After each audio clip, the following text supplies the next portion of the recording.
You know? Great. Okay. So great having you all here this evening, and for anyone who's joined online. My name is Cormac Moore. I'm one of the historians and residents of Dublin City Council. I'm historian in residence for the southeast area. And over the last, actually since 2020, I've done an Ireland in 1920, 1921, and this year it's the Ireland in 1924 talk series. So over the next 5 weeks, I will be conducting lectures here in Rathmines Library, which will also be live streamed for those who can't attend in person, looking back at some key moments from an important year, 1924, so soon after two political jurisdictions were created on the island of Ireland.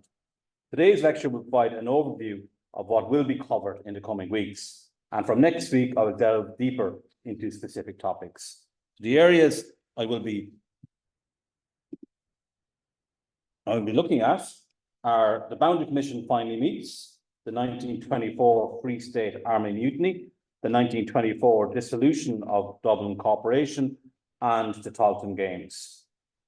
In its editorial on New Year's Day in 1924, the Irish Times claimed that 1923 was the most crucial of all years in the history of the Irish Free State, albeit a brief but certainly an eventful history. By the Free State government's firmness, wisdom, and labours, peace had been restored to the land. Law and order, security of life and property prevail almost everywhere throughout the 26 counties. There was, though, the spectre of industrial disputes, which the Irish Times felt needed to be resolved in 1924, and it advocated for friendship between the governments and citizens of the Stairstead and Northern Ireland in the years ahead. In its New Year's Day editorial, the Freeman's Journal relays the messages of confidence and hope offered by W.T. Cosgrave and his Free State government colleagues, while acknowledging the serious work to be done in order to realise the full possibilities of a resurgent Ireland. So while the Freeman's Journal wrote in optimistic terms at the start of the year, it was a casualty of 1924, publishing its last issue on the 19th of December, after being in business for 160 years, since 1763. Although the Free State government was in a far more settled state at the start of 1924, there still were formidable challenges facing the fledgling state immediately after it had been torn asunder by civil war. Most Republican prisoners and internees were released in late 1923, shortly after the Republican hunger strike. However, almost 2,000 remained incarcerated, including the leaders. Eamon de Valera was one of the last to be released in July 1924.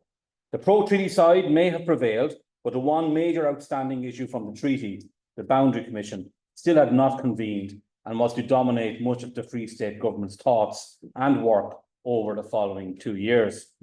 100 years ago, on 6th of November 1924, that's tomorrow, 100th anniversary is tomorrow, the Irish Boundary Commission convened for the first time.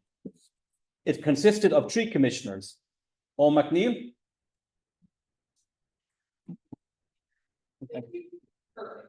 O'Macneil, appointed by the Irish Free State government; Joseph R. Fisher, appointed as the Northern Ireland representative by the British government, due to the Northern government refusing to recognise the Boundary Commission; and the chairman, Justice Richard Feetham, a British-born South African-based judge who was also appointed by the British government.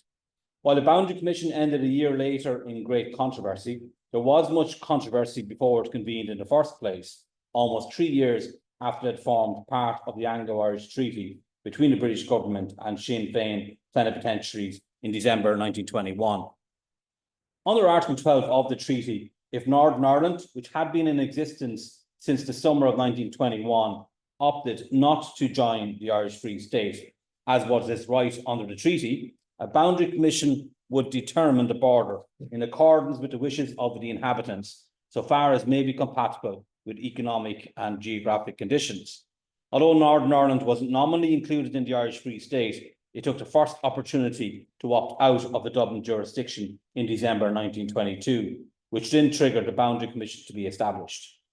Even before the ink was dry on the treaty signatures, the interpretation of Article 12 was widely contested, not surprising given the ambiguous wording of the article.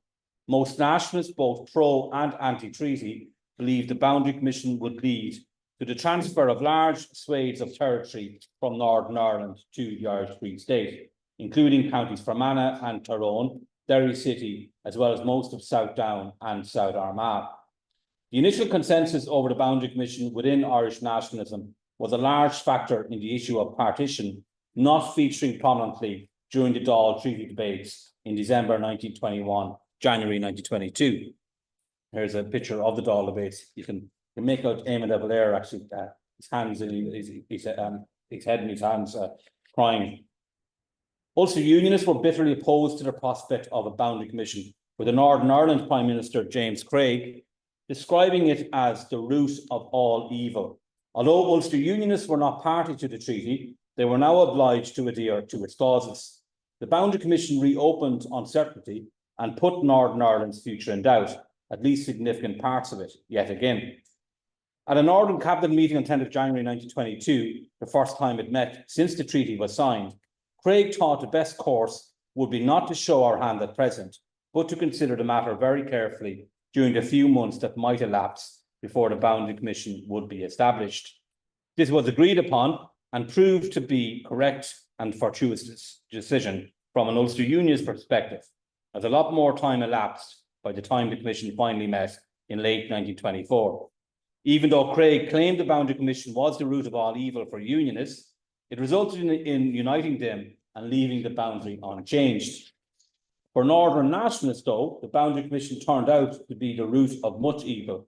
It gave false hopes for the transfer of large tracts of territory and people from Northern Ireland to the Irish Free State. The policy of ignoring and obstructing institutions of Northern Ireland was promoted and supported by senior Sinn Féin figures such as Michael Collins and Owen McNeill. The split within Sinn Féin over the treaty compounded the confusion of Northern nationalists and effectively prevented the formulation of a policy which might have unanimous support.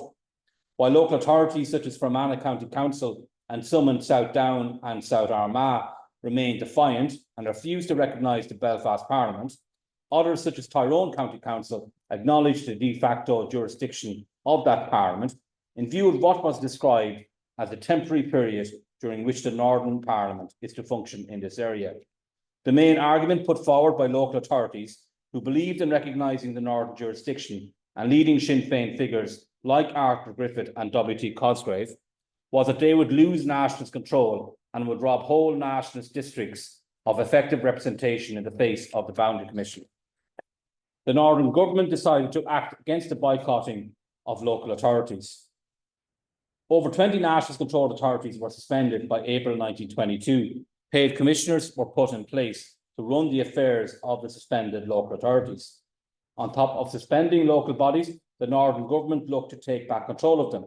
It did this by abolishing proportional representation, PR, compelling councillors to pledge an oath of allegiance to the Crown and the Belfast government, and by the rearranging of local government boundaries.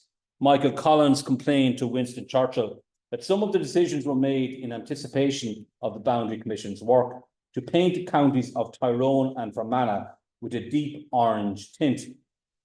All these decisions that transformed the electoral landscape of Northern Ireland were evident when the Boundary Commission finally did meet in late 1924. The convening of the Boundary Commission was delayed by almost 2 years from the moment Northern Ireland opted out of the Irish Free State in December 1922. There were many reasons for the long delay. On the Free State side, the Civil War from June 1922 to May 1923 was the primary factor in not calling for the Boundary Commission to convene. Kevin O'Shiel, director of the North Eastern Boundary Bureau, also argued that his bureau needed time to prepare their case. The dedicated team of staff of the Boundary Bureau did an enormous amount of preparatory work and propaganda work by producing leaflets, pamphlets, and a book, the Handbook of the Ulster Question, as well as hiring legal agents in the North and advising Free State government ministers. O'Shiel argued that their motto should be Festina Lente, make haste slowly. Meanwhile, however, the Northern government was availing of the maxim delay defeats equity by not only changing the electoral structures of Northern Ireland, but also by instigating infrastructure projects, such as a reservoir to supply water to the residents of Belfast in the Silent Valley in the Moore Mountains in 1923, and the reconstruction of Carlisle Bridge and Derry, all with a view to adding permanency to the 6 counties as a compact unit. The Free State was also guilty of stereotyping the existing boundary by introducing customs barriers in April 1923, all along the land border between the Free State and Northern Ireland. From the signing of the treaty in December 1921 to the tripartite government London Agreement in December 1925, there were 3 general elections in the United Kingdom and 4 changes of government, another reason for the delay. When the Free State government did get around to nominating its commissioner, O'Macneil, in July 1923, it asked the British government, by then a Conservative administration led by Stanley Baldwin, to appoint a chairperson and to constitute the Boundary Commission. The British Secretary of State for the Colonies, the Duke of Devonshire, suggested a conference instead to be convened once a Free State election was held, claiming its main goal was Irish unity, far preferable to the unsatisfactory Boundary Commission. The Free State government readily agreed to a conference of the main protagonists. The conference was delayed by the Free State general election in August 1923, by the Imperial Conference in London the following month, and then a UK general election at the end of 1923. By the time W.T. Cosgrave met Craig in conference in February 1924, there was a new British government, the first Labour government, an unstable minority administration led by Ramsay MacDonald. To show it could govern, the last thing the Labour government wanted was for the Irish question to re-enter British party politics again and engulf it in controversy. However, during his short period in office throughout most of 1924, MacDonald's government was faced with a significant constitutional problem due to the Northern government refusing to appoint its representative to the Boundary Commission. The first conference in February ended in stalemate. After another conference in April 1924 also ended in failure, under pressure from the Free State government, the British government was forced to request for Craig's government to appoint its representative. Craig and many within Northern Ireland and Britain believed if the Northern government refused to nominate a commissioner, the Boundary Commission could not convene at all. Despite the enormous pressure Craig and his die-hard supporters in British politics and the press put on MacDonald's government, an agreement was reached between the British and Free State governments to pass simultaneous legislation to allow for the British government to appoint the Northern Ireland Commissioner.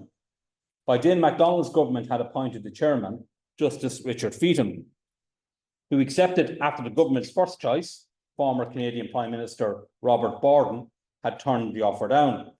While Feetham was based in South Africa, he was British-born and, according to his friend Lionel Curtis from the Colonial Office, constitutionally of conservative temperament.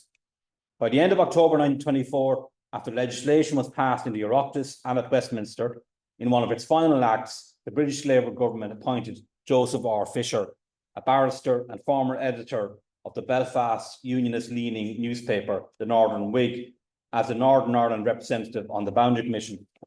Even though Edward Carson was mooted as the choice, Ulster Unionists could not have selected a better representative from their perspective than Fisher. When the Boundary Commission met for the first time in November 1924, at its first meeting, it was unanimously agreed that the Commission resolved that no statement should be made for publication as to the work or proceedings of the Commission, except with the authority of the Commission.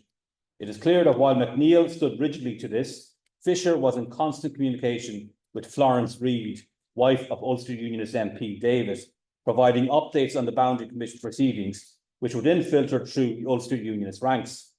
Much to the dismay of nationalists, Feetham, who had inquired about the plausibility of conducting a plebiscite beforehand, decided not to do so and chose a quasi-judicial approach to the Boundary Commission instead. From December 1924 to July 1925, the 3 commissioners conducted informal and formal hearings, interviewing more than 500 witnesses based on written statements submitted in advance. While a Free State government and many nationalists from border areas fully engaged with the Commission, all were to be disappointed by the end of 1925 as the Boundary Commission collapsed in chaos and acrimony. As the Free State government was grappling with the intricate negotiations over the Boundary Commission, a crisis developed internally that posed the biggest security risk to the Free State since the ending of the Civil War in May 1923. On Tuesday, 19th November, my talk will focus on the Free State Army mutiny. On Thursday, 6th of March 2024, disgruntled Irish Free State Army officers, led by Liam Tobin and Charlie Dalton, abandoned their posts, seized weapons, and delivered an ultimatum to the government, demanding that the Army Council resign, the process of demobilisation that began after the Civil War ended be halted, that they receive prominent commands, that the Army be purged of former British Army officers, and that more progress be made on achieving Michael Collins's goal to end partition and bring about a republic. The mutiny resulted in significant political changes and in civilian control of the army. As the Civil War was reaching its end in the spring of 1923, the Free State government knew it would soon have to come up with plans to radically reduce the size of its bloated army, which at one stage was 55,000 strong.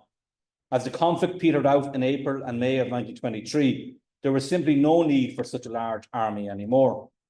By 1st of June 1923, shortly after the Civil War had ended, there were 49,000 soldiers in the Free State Army. And here are Free State Army troops at the Civil War victory parade in the Phoenix Park in Dublin on 22nd of August 1923, exactly a year after Michael Collins was killed. Responsibility for the demobilisation task rested mainly on the shoulders of Richard Mulcahy. Mulcahy was Commander-in-Chief of the Army, as well as Minister for Defence in the Executive Council of the government. Problematic for some that he held both civilian and military roles. He planned to reduce the army to between 28,000 and 30,000 by the end of 1923. This was revised to reduce the numbers even more 6 months later to just under 20,000 and 1,396 commissioned officers. To help soften the blow of thousands of men leaving the army at the same time, Mulcahy suggested to Joseph McGrath, Minister for Labour, to give preference to ex-army men at labour exchanges. The Executive Council backed these proposals, which included giving temporary jobs such as positions of clerks, porters, messengers, public park keepers to ex-army men. Good redundancy terms were granted to officers. Even though there was close interdepartmental cooperation and various employment initiatives, the already depressed employment market was unable to assimilate thousands of demobilised soldiers. Some of the biggest problems arose, though, over some of the higher-ranking officers with long track records dating back to the War of Independence. There already had been tensions with these men before the Civil War ended. Many of the officers involved in the subsequent mutiny were in the National Army Intelligence Unit based at Wellington Barracks on South Circular Road, or the Criminal Investigation Unit, CID, based in Oriel House on Westland Road during the Civil War. In the War of Independence, they were part of Michael Collins's squad when they carried out some of the most difficult, dangerous and dirty acts during the War of Independence, including assassinations and close-range shootings. They were responsible for implementing the attacks on Bloody Sunday morning, as well as engaging in other high-profile killings in Dublin throughout the conflict. During the Civil War, this was the same group, as John Dorney has written, who had formed the core of the murder gang in Dublin. The murder gang was responsible for a series of reprisal killings that seemed to start immediately after the death of Michael Collins in August 1922, that continued to the end of the Civil War and even beyond. Kevin O'Higgins, as Home Affairs Minister, was responsible for the Gardaí, led by Eoin O'Duffy. O'Higgins' rivalry with Mulcahy, which formed a key component of the Army Mutiny saga, was increasing throughout 1923. O'Higgins was wary of Mulcahy and the Army Council and their involvement with the IRB secret society. The wariness became more pronounced as the Free State transitioned from conflict in the summer of 1923 to more stabilised conditions. O'Higgins was also unhappy with Army indiscipline and with the unwillingness of the Army leaders to deal with this problem. O'Higgins wanted civilian control of the Army, an army that would not be influenced by secret societies such as the IRB, and a new one founded by Liam Tobin, the IRA organisation. Having been a key member of Collins' squad during the War of Independence, Tobin became an acting Major General of the National Army in 1922. For a brief stint from October to December 1922, Tobin acted as Director of Intelligence and ex officio member of the Army Council. However, he became aide-de-camp to the Governor-General, Tim Healy, in January 1923, an honorary position with no powers.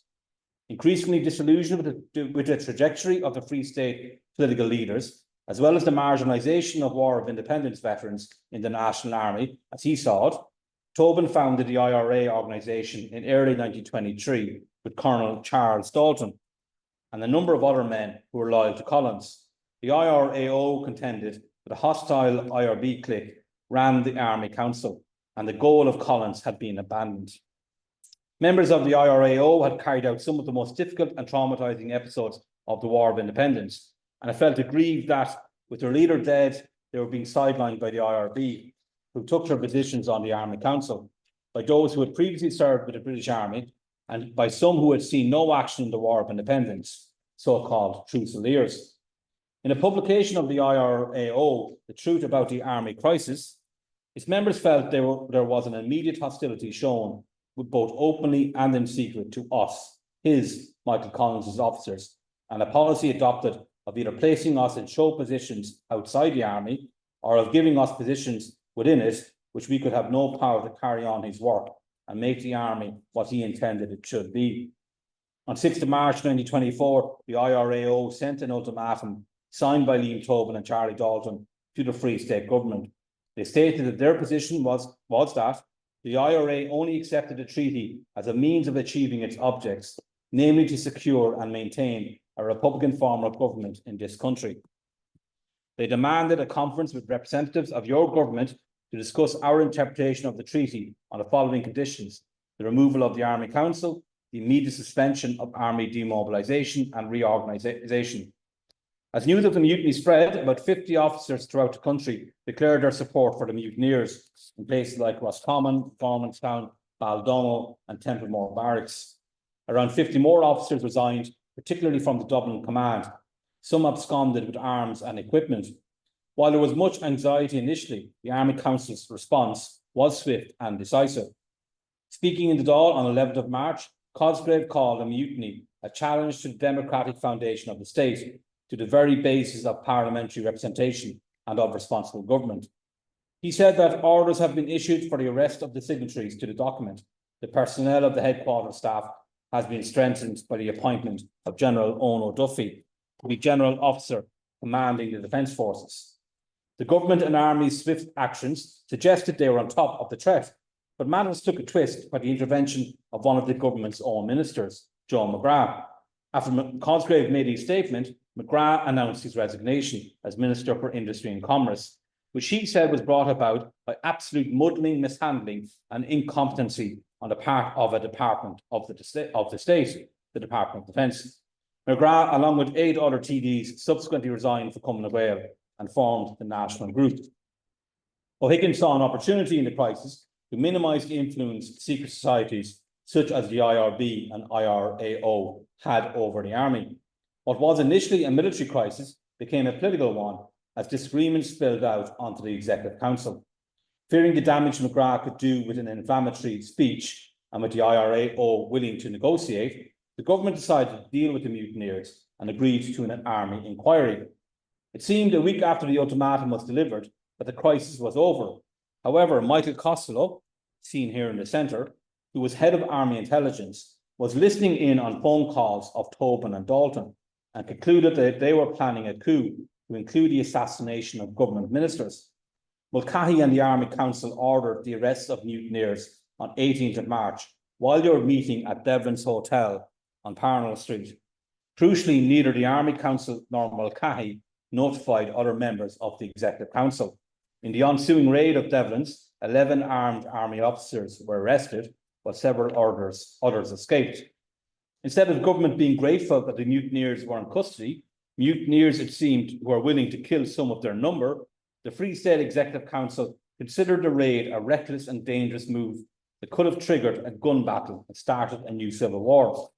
The government demanded the resignation of the entire Army Council, Chief of Staff General Sean McMahon, Adjutant General Gerard O'Sullivan, and Quartermaster General Sean Murtagh. Realising the writing was on the wall, McCarthy resigned in protest as Minister for Defence before he was ousted. And here are all the resigned members of the Army Council.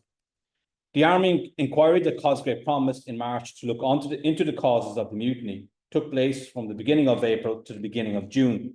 It was chaired by Justice James Creed Meredith. While scathing of the mutineers, it was also critical of Mulcahy. The fallout from the army mutiny was a political victory for Kevin O'Higgins, who saw his position strengthened by the appointment of his secretary, Patrick McGilligan, to the Executive Council, increasing the so-called Donnybrook set influence within the cabinet. The mutiny resulted in the removal of the power of the secret societies within the army and brought it firmly under civilian control, a significant factor in ensuring that, unlike in other European countries at the time, the defence forces remained supportive and controlled by the Free State government, regardless of who took power. As well as taking control of the National Army, the Free State government sought to do likewise with local government, at least limit local authorities to administrative and technocratic issues and to stay out of politics. This led to the dissolution of Dublin Corporation in May 1924, the topic of my talk on Tuesday, 26th of November. Since the Local Government of Ireland Act of 1898, local government in Ireland was streamlined through the establishment of county, urban and rural district councils. Before 1920, most local authorities in Ireland were dominated by the Irish Parliamentary Party. Sinn Féin became the dominant party of local government in the January and June 1920 local elections. The results of the 1920 local elections granted the nascent Dáil Éireann a lot more credibility and power. Sinn Féin members became chairpersons and vice-chairpersons of most local authorities. The Dáil's Department of Local Government, headed up by W.T. Cosgrave, was considerably more influential after the elections. Most of the newly elected local authorities passed resolutions recognising Dáil Éireann while rejecting the British-controlled Local Government Board, headquartered in the Custom House in Dublin. This allowed Sinn Féin to take control of the internal administration of most jurisdictions in Ireland. The move was instrumental in legitimising Dáil Éireann. While it had immediate negative financial consequences for local authorities, it was also of significant political importance. On top of losing grants and funding from the Local Government Board, dissenting local authorities and their officials became targets of legal cases, raids, arrests, and officers getting jail terms. Some senior figures in local government lost their lives during the War of Independence. The Lord Mayor of Cork, Tomás McCurtain, was killed by the RIC in March 1920, and his successor, Terence McSweeney, died from a hunger strike later in the year in October. In March 2021, the Mayor of Limerick, George Clancy, and his predecessor, Michael O'Callaghan, were killed by Crown forces, and pictured are the funerals of Clancy and O'Callaghan. The Department of Local Government and Public Health was formed after the establishment of the Free State in 1922. While most local authorities supported the treaty, some were controlled by the Republicans. As with Dublin Corporation, even those with a majority on the pro-treaty side were appalled by the heavy-handed tactics of the National Army, and particularly the execution and imprisonment of Republicans during the Civil War. The new Free State government, conscious of how local government had been used so effectively against the British, learned a lesson, according to the Union O'Halpin. The more leeway such bodies had, the more these could embarrass and defy central government. After independence, they took steps to thwart Republicans attempting to use the same tactics against them. The Free State Minister for Local Government, Ernest Bly, wasted little time in stamping his authority. Officials from his department were sent to audit and inspect many local councils, and the difficulties of local authorities were viewed from the centre with exasperation. Bly passed the Local Elections Postponement Act in December 1922, allowing the Free State government to defer local elections over the coming decades. He then introduced a significant piece of legislation, the Local Government Temporary Provisions Act. This legislation gave power to the minister to dissolve local authorities and replace them with a centrally appointed commissioner. From May 1923 to March 1924, 7 local bodies were dissolved, including Kerry and Leitrim County Councils. Would the government take on the oldest public body in the country, though Dublin Corporation? During and after the Civil War, spearheaded by members of the Women Prisoners Defence League, such as Hannah Sheehy Skeffington, who was also a councillor, Dublin Corporation was at loggerheads with the government over its treatment of prisoners and internees. This opposition to the treatment of Republican prisoners and internees continued up to the end of 1923, when over 8,000 Republicans embarked on a hunger strike. It was taking up more and more of its time, with business bodies, backed by the press, accusing Dublin Corporation of neglecting its day-to-day duties. There was much antagonism between councillors and business groups, such as the Dublin Chamber of Commerce and the Dublin Citizens Association, with those bodies regularly criticising the corporation in the press, and the latter seeking dissolution of Dublin Corporation. At a meeting with a business delegation from the city in April 1923, John Charles Malcolm Eason, from the famous booksellers family, complained of high rates. Sidney Orr from the Dublin Citizens Association asserted that all departments of the municipal authority were not working economically, and he focused particularly on housing. He referred to a recent contract placed by Belfast Corporation for 56 kitchen houses at a cost of £351 a house. Such houses, he claimed, would cost £1,500 in Dublin. At a Rotary Club meeting, figures were produced claiming that labourers employed by Dublin Corporation were paid far higher wages than their equivalents in Belfast, Liverpool and Glasgow. Such claims were venomously attacked by councillors, with Councillor George Lyons condemning the misrepresentation of Dublin Corporation by bodies such as the Dublin Citizens Association and the press, who described the councillors as a lot of fat-bellied capitalists with Regent Street hats and Punchestown coats. Only one member of the corporation wears a tall hat, and that's only on Sundays, and he is a member of the Citizens Association. The citizens should remember that this is the corporation that carried on the business of Dublin during all the trouble, defying the mighty British government and refusing to send our books to audit, and yet the British never suggested that the council should be abolished. There was outrage at the death of Noel Lamass, a Dublin Corporation employee whose tortured and mutilated body was discovered in October 1923 after being abducted in broad daylight in July, with the corporation condemning the system which organises and sustains those murder gangs. Even when the government offered a grant for road improvements, there were arguments with Dublin Corporation over the type of roads the money should go towards and the wages that could be paid to labourers.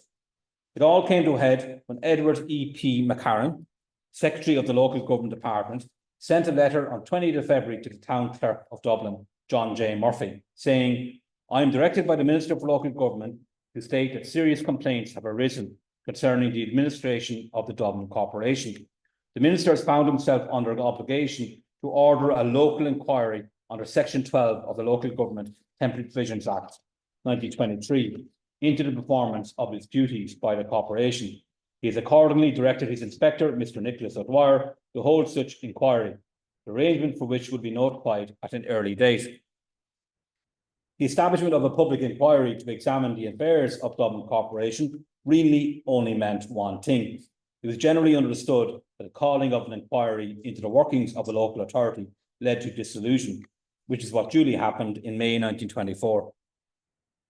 According to Edward Sheehy, this unprecedented display of force by government against the most ancient form of local self-rule in Ireland was received with calmness by the citizens, who seemed to share the accepted view of the corporation as a combination of corruption and inefficiency. But the inquiry discovered little evidence to support the indictment, and a suspicion has persisted that the government welcomed the opportunity of denying a platform to their political opponents and critics. From 1924 to 1930, Dublin Corporation was managed by three commissioners: P.J. Hernan, Dr. W. Dwyer, and S. Murphy. Cosgrave offered the chairmanship to the dismissed Lord Mayor, Lawrence O'Neill, who refused out of loyalty to his colleagues. A total of 20 bodies were replaced by commissioners in the first 3 years of the new regime, similar to the amount of national controlled local authorities dissolved in Northern Ireland around the same time.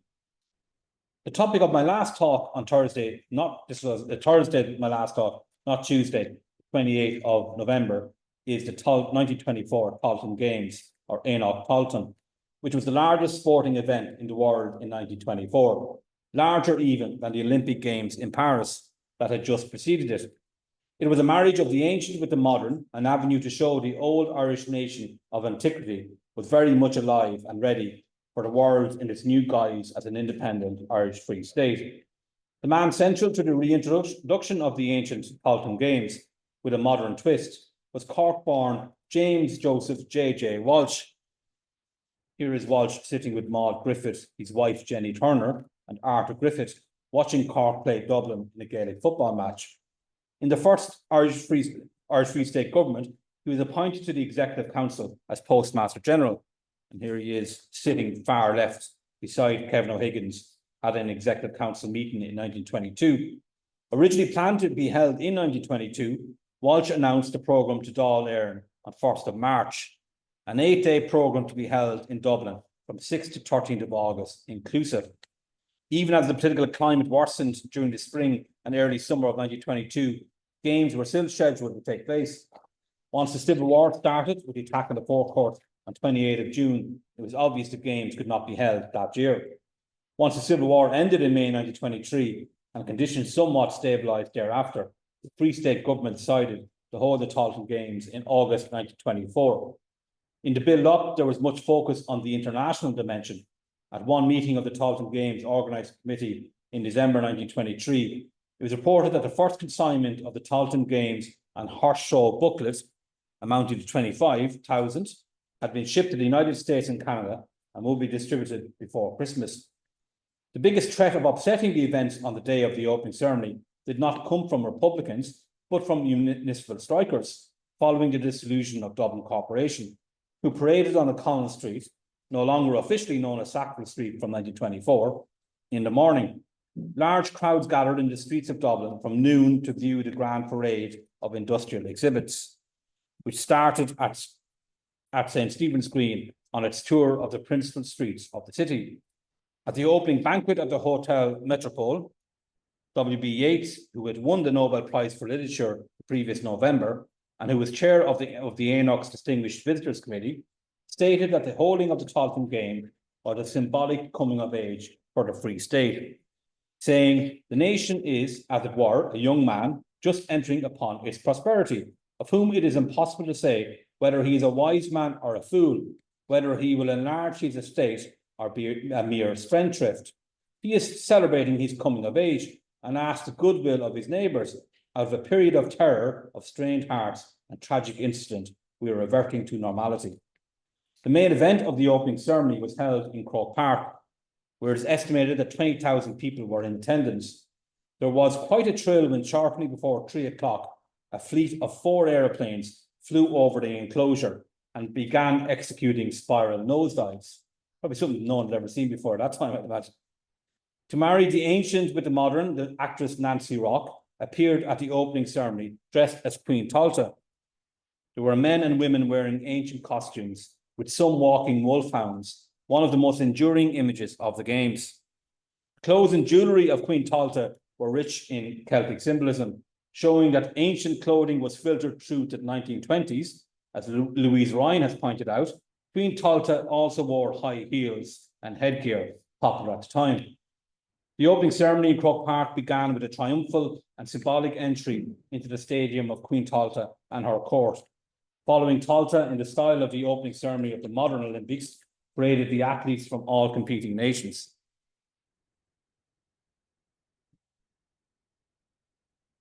And as can be seen here, there was a massive programme of sporting and cultural events for the Tailteann Games, which lasted from Saturday, 2nd to Monday, 18th of August. A wide variety of venues were used in Dublin and on its outskirts, in Bray, for example. Naturally, hurling and Gaelic football matches were played in Croke Park, where international and provincial competitions were played. In one of the few sports women participated in, camogie was played in Bray and Terranure. Handball contests were held in Ballymun and Clondalkin. Some of the most popular events were held in the Phoenix Park. The swimming contests were held in Dublin Zoo, and motorcycling and aerial races were also held in the Phoenix Park. It is estimated that a crowd of over 40,000 alone watched the motorcycle races. There was a large international dimension to the Games, with some who had competed in the Paris Olympics also taking part in the Tailteann Games. Among the 5,000 Tailteann Games competitors were 6 gold medalists from Paris, 23 medal winners in all. They included Jackson Schultz, who won gold in 200 metres race in Paris, but came second to Britain's Harold Abrahams in the 100 metres, a race that remains famous through the movie The Chariots of Fire.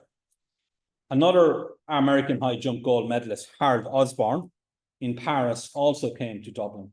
He's seen here competing in Croke Park. The most famous competitor, of course, well, subsequently that is, was Johnny Weissmuller. Although he reached international stardom as a Hollywood actor playing Tarzan in the 1930s, he was well known in 1924 too for his swimming exploits. He was the most decorated Olympian at the Taunton Games and a multiple world record holder. He won 3 gold medals at the Paris Olympics, two more in Amsterdam 4 years later, and a bronze medal on the American water polo team. As there was no proper swimming pool in Dublin, the pond in Dublin Zoo was repurposed to host the swimming competitions. Weissmuller won gold in the Taunton Games too, and here he is at the Games. The Irish had the largest team with 39 athletes, the USA 20, England 18, Australia 9, Canada 6, Scotland 3, while Wales, New Zealand and South Africa only had a single entrant each. The USA finished in first place, Alison will be happy to hear, with 14.5 winners, Ireland in second with 6.5, and Australia in third place with 5 winners. Coinciding with the sporting events, which in some ways overshadowed all else, were the many cultural events that took place as part of the Taunton Festival. The one competition of the Taunton Games that did go ahead in 1922 during the Civil War was the art competition in the RDS in Ballsbridge. In 1924, there were 1,597 art entries, described by Mike Cronin as a bloated multi-category event with no restrictions. There were 32 categories in painting, drawing, pottery, etc. Sir John Lavery was the overall adjudicator. The standout artists were Harry Clark and Sean Keating, who was the overall winner for his painting Homage to Hugh Lane. Overall, the first Taunton Games was considered a triumph by most, with Walsh receiving many plaudits. Here's a firework display at Croke Park as part of the closing ceremony. Although it did not make a profit, the losses were manageable and it attracted a lot of tourists to Dublin, as well as a high degree of goodwill. While only held on 3 occasions, the Taunton Games were remarkable events and hugely ambitious spectacles. The 1924 Games projected a positive image of Ireland to the world, an image badly needed at the time, given the turmoil the country was experiencing, even though the worst of the trouble seemed to be dissipating by 1924. So just to conclude, next week I will start to delve deeper into each of the topics discussed tonight, with a focus on the Boundary Commission final meeting. And at the end of each lecture as well, I will have a further reading list that I will include on each topic. So with that, I'll take any questions, either here or through live stream.